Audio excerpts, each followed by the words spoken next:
Eu tô aqui assistindo a minha TV, né? Ó, janela fechada.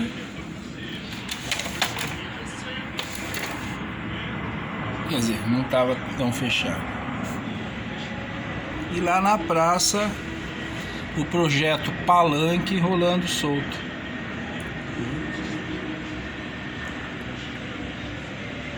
Isso é Diadema, né? E isso é Brasil, vamos dizer assim, para fazer logo a generalização direta, né? O Brasil é um país, né, que você vai para São Paulo, por exemplo, ou aqui mesmo em Diadema, você sai, a rua tá atapetada de bosta, de fezes, tanto de animais quanto de gente. A tapetada de fezes, lixo para todo lado, pichação, né?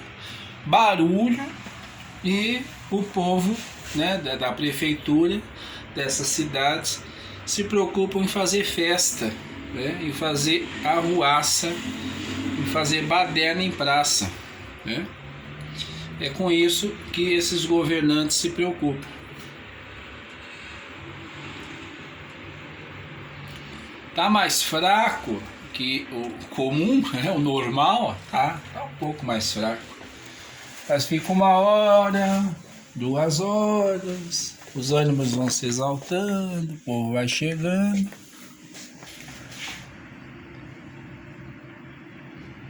E a barulheira, a baderna tá feita. Eu gravo isso aqui, mas não fico só nisso. Eu mando reclamações para a prefeitura, um serviço que eu não gosto, um tal de Colab, que eu acho uma porcaria. Pra mim é carnavalizado. Não, ele quer que eu vou ajudar a cidade, o povo sorrindo nas fotos, né? Alegre. Aí você abre, é reclamação atrás de reclamação todo dia. Eu acho muita palhaçada pro meu gosto, as coisas têm que ser mais sérias. Eu não gosto dessa leviandade. Esse carnaval, tudo é carnaval.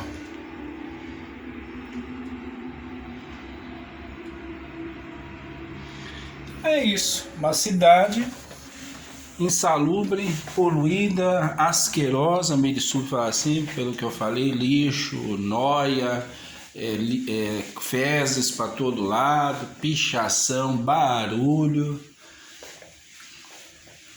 E a prefeitura gasta dinheiro numa bobeira dessa, com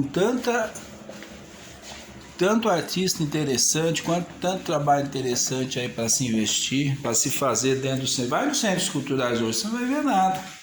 Não tem nada nos centros culturais de Diadema. São Paulo que não tem lá milhares de opções. Eles fazem essa bagunça toda, essa porcaria, essa gastança toda, mas tem lá. Não, Centro Cultural Banco do Brasil, um Itaú Cultural, né? Um MASP, né? Um SESI, tem tudo isso. Aqui, SESC, aqui não. Aqui não tem nada disso não. Tem os centros culturais que mal funcionam e ao invés de aumentar, diminuem. É isso. Isso é Diadema, isso é Brasil. Muito obrigado.